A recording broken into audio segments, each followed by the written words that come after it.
Terve! Tänään tehtaillaan tämmöinen elokuvaposteri.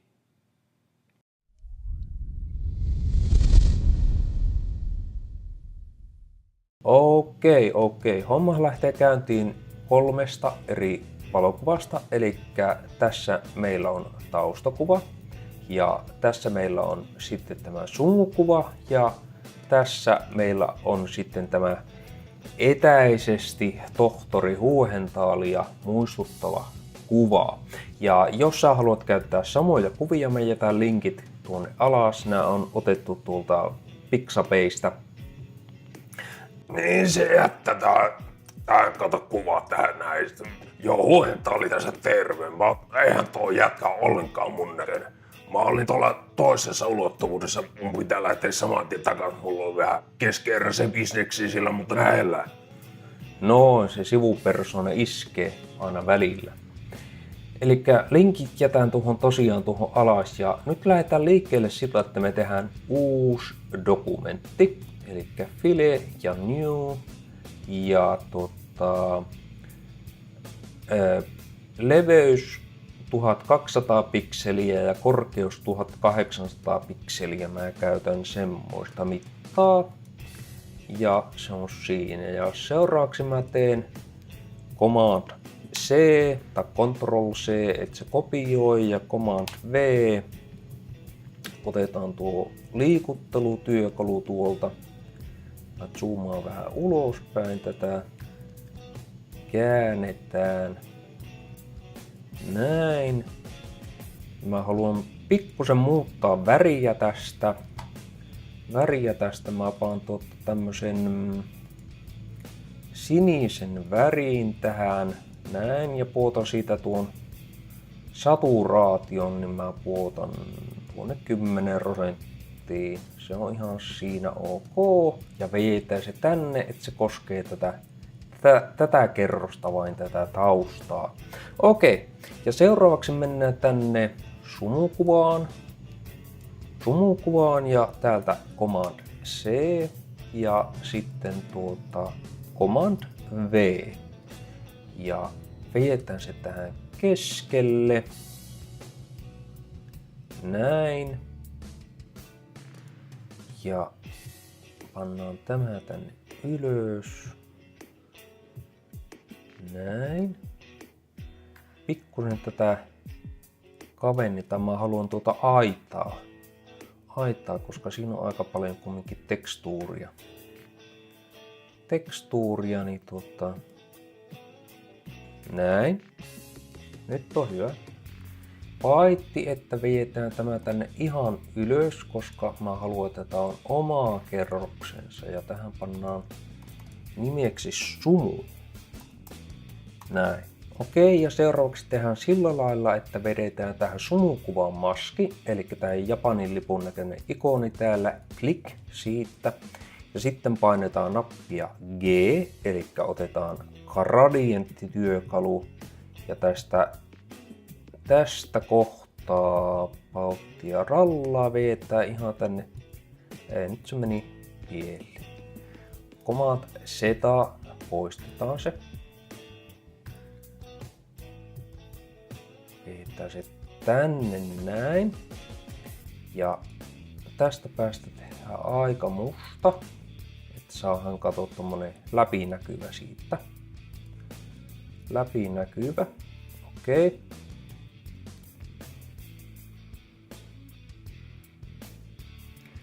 Ja muutetaan myöskin tää Blend Mode Hard Light oletukseen. Näin. Ja sitten otetaan tähän vielä Levels-käsittely. Levels-käsittely eli Command ja L. Ja pikkusen vetää mustia sisäänpäin. Näin. Ja sitten pikkusen vetää valkoisia myös sisäänpäin, että saadaan korostettua tätä utujutskaa täällä. Sinne ei mitään isoja korotuksia tarvitse tehdä. Noin. Tuo on ihan hyvä. Paitsi että vedetään tämä kerros täältä tähän Näin. Ja seuraavaksi tehdään sitten semmonen, että kun me ollaan tämä kerros saatu loppuun, niin me otetaan tää ukko täältä, tämä kaveri tästä, ja otetaan täältä maskityökalu, koska meidän pitää vetää maski tähän ympärille, että saa se irti tästä taustasta. Ja pikkusen isommaksi harjaa ja sitten vaan lähdetään piirtämään maski.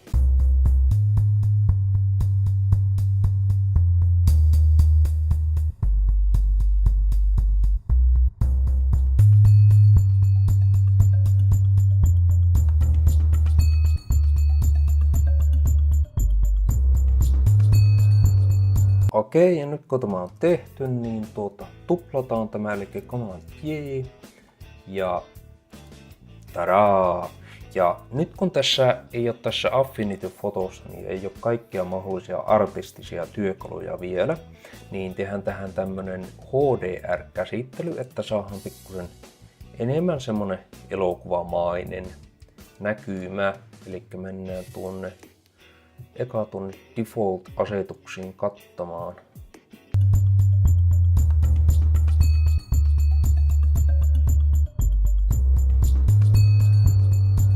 Tuo näyttää ihan hyvältä. Iho tummeni ihan kivasti ja tälleen. Okei, otamme sen. No niin, ja nytten Command C. Ja sitten mennään tänne kuvaan ja Command V.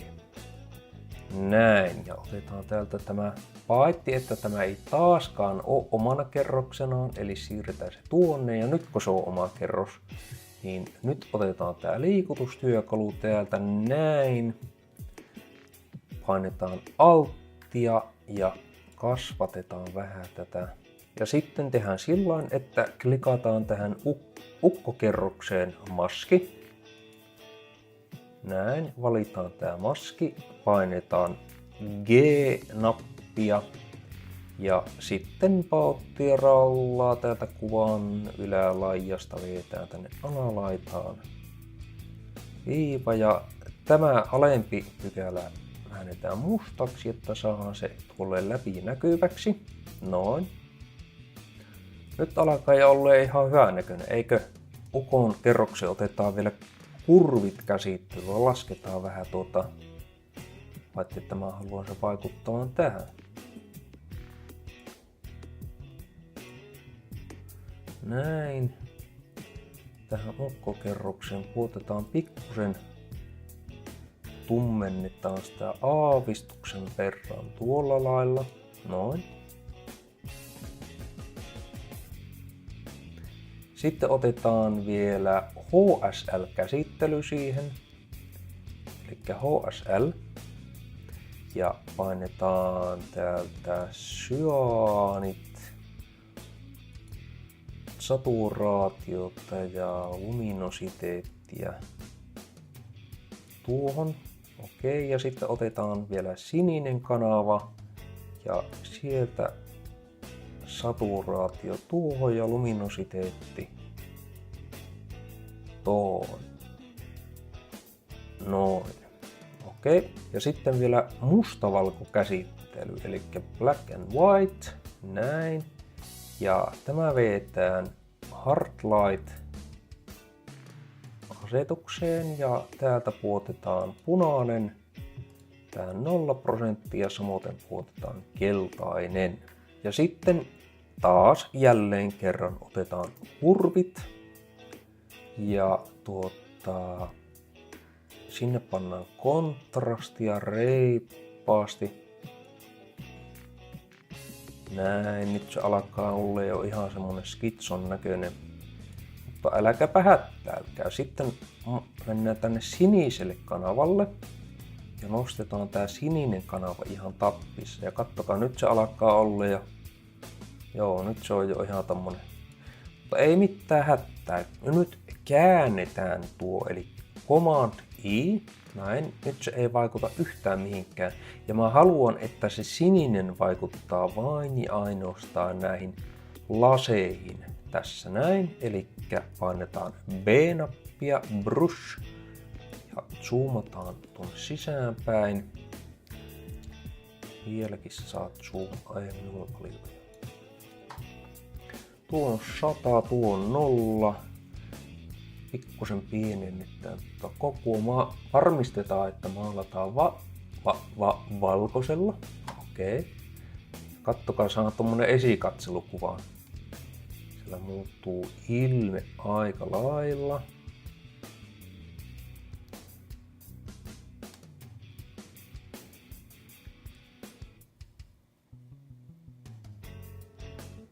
Mennään viheriästä ihan siniseen näin. Sitten otetaan tämä linssi. Väritetään.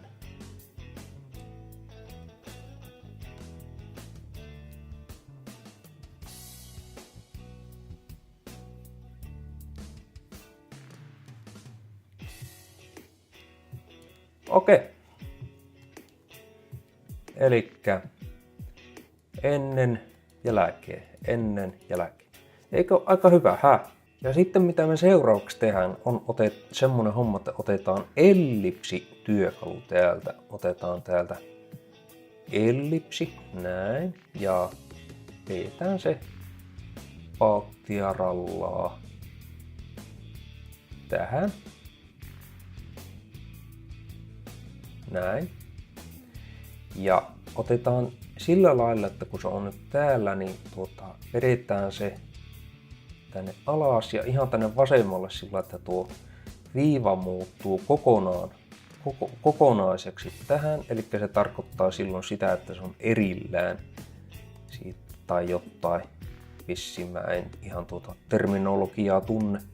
Ja nyt me voidaan liikuttaa tätä ja säätää ja tälle. Ja se on nyt ihan hyvää tuolleen noin.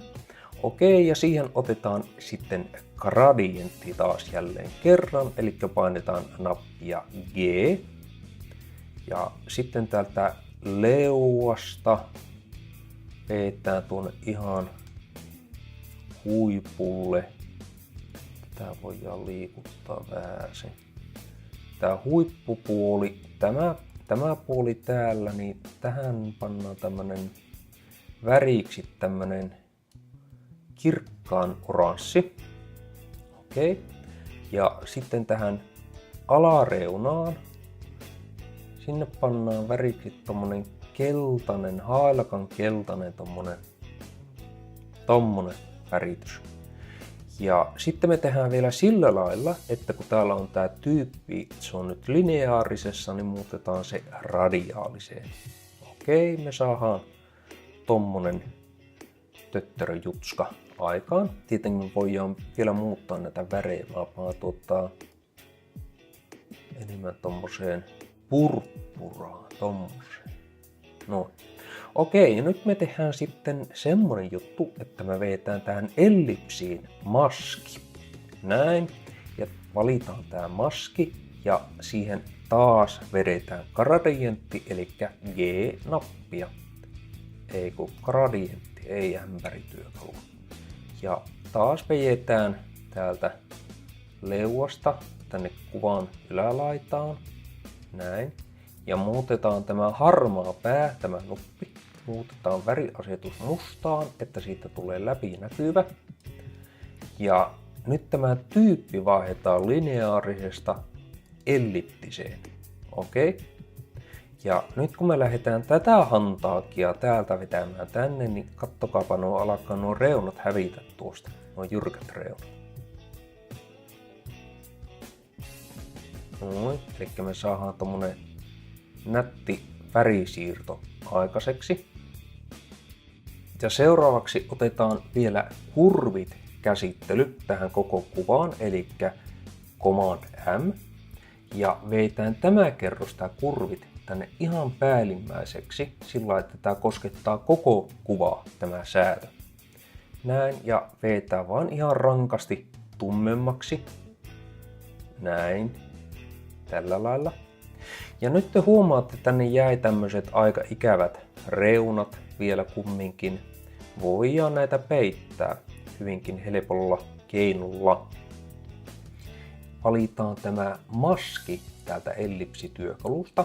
Valitaan tämä maski. painetaan B-nappia, eli me saadaan tää harjatyökalu. Ottaa vähän kokoa. Sitten pannaan tuo opacity, pudotetaan ihan minimiinsä.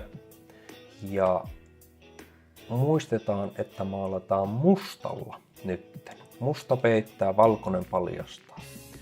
Ja tämä saa tämän naaman ja nämä saa maalata ihan kokonaan. Anteeksi, minä menin vähän asioiden eelle tässä, mutta nämä saa tämän kaulan täältä. Ja nämä saa maalata ihan näin. Mutta sitten kun lähdetään noita ulkoreunoja maalaan, niin sieltä pudotetaan sitten tää opacity tuonne. Ja nyt lähdetään täältä vähän suttailemaan.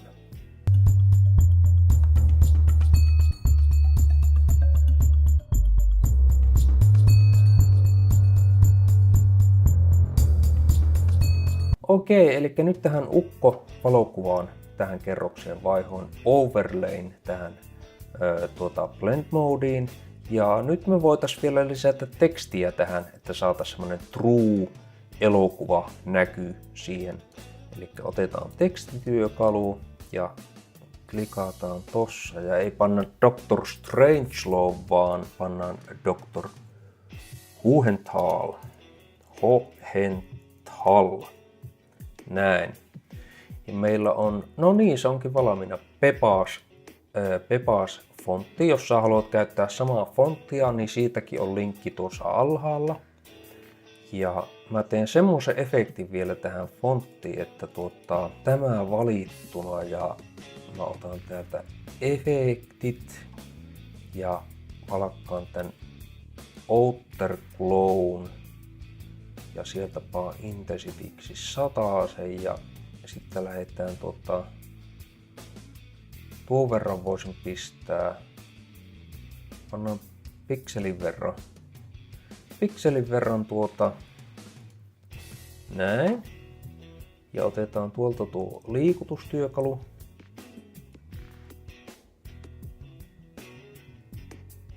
Pannaan se tohon noin.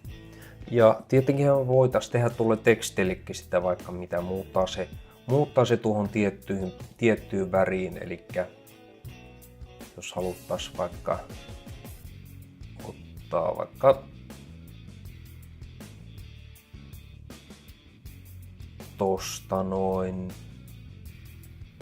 ja mennään tähän tekstikerrokseen,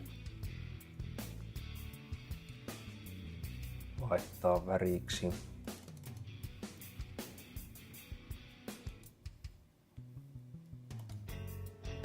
Tommonen, niin se onnistuu, eli mielikuvitus on jälleen kerran rajana, mutta ei siinä mitään. Tämmönen kuva tällä kertaa ja harjoitelkaa ja sillä ja me nähdään seuraavassa videossa ja se on siihen asti moro!